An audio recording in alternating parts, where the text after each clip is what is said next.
Hi, this is Gene Bohinski from Reel to Reel Warehouse, and this is going to be the first video I'm going to do on specific tape formulations. This one's one of my favorite, one of the most famous. This is a Scotch 206-207 series tapes that came out in 1969. It was the first low noise, high output tape from Scotch with back coating. And at the time, it was also popular not only for home use, but also in the studio. Many classic albums were recorded on Scotch 206.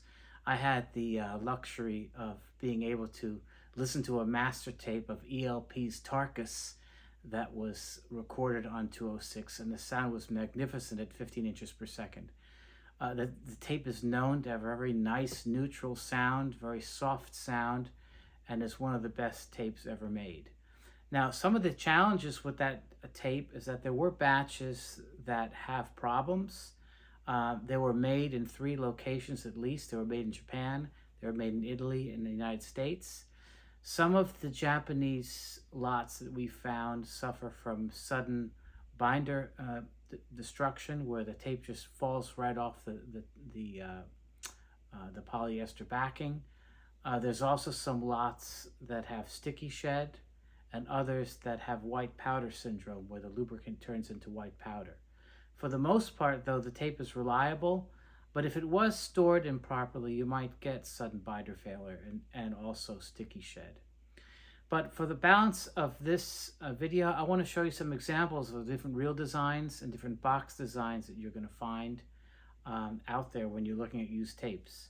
So this is one, this is kind of like a standard box type from the late 70s, early 80s, where you have the tape formula embossed in the box. They also came in the 70s with these standard black boxes. On the Scotch tapes of this era, you could only tell the formula type by the color of the back printing. If it was silver, it was the Dynarange Low Noise series. If it was gold, it was the 207-206 series, and if it was black, it was the Classic series. Older versions have the logo stamped on the bottom right, and they often came with this type of slide cardboard cover that covered that box. It was also sold in pro versions, and some of the professional packaging, I can show you some of that here. This is like a standard late pro packaging. It just has the Scotch brand and the formula number on it. We have a couple of these from Japan. There's the Japanese writing on it. That's a 207 box. This is another Japanese design of packaging. One of the standard Pro Pack packaging in the United States was this packaging. For the professional versions that didn't have the leader affixed, the regular versions or the consumer versions had leaders affixed. You also had some interesting Japanese packaging. You had the plastic boxes, which were also common in the US in the early 70s. The Japanese also had it, but they also called that tape 218, which is kind of interesting. And they did that because they also had other lengths of that tape with large hub reels. And speaking of reels, we'll get into some of the reel designs. The first type of design that came out in the United States were the tinted version of Scotch's classic 3-window reel. They had this design since the 50s, and for this tape formulation, they made a black tinted version. After that, Scotch moved to a 2-window design in the United States. This was their last reel design until the end of their tape production for 7-inch reels.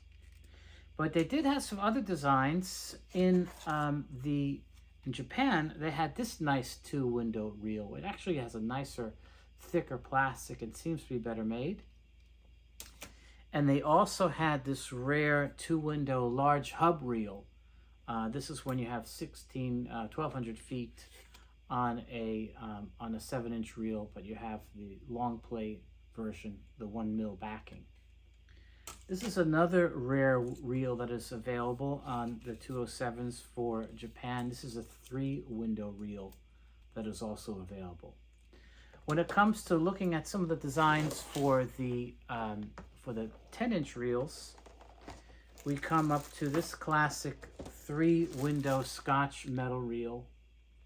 The earlier designs had a 4-window reel. I don't have that here, but they also used this design in Japan as well. And for the Japanese reels, you'll see made in Japan by Sumitomo. This might be one here.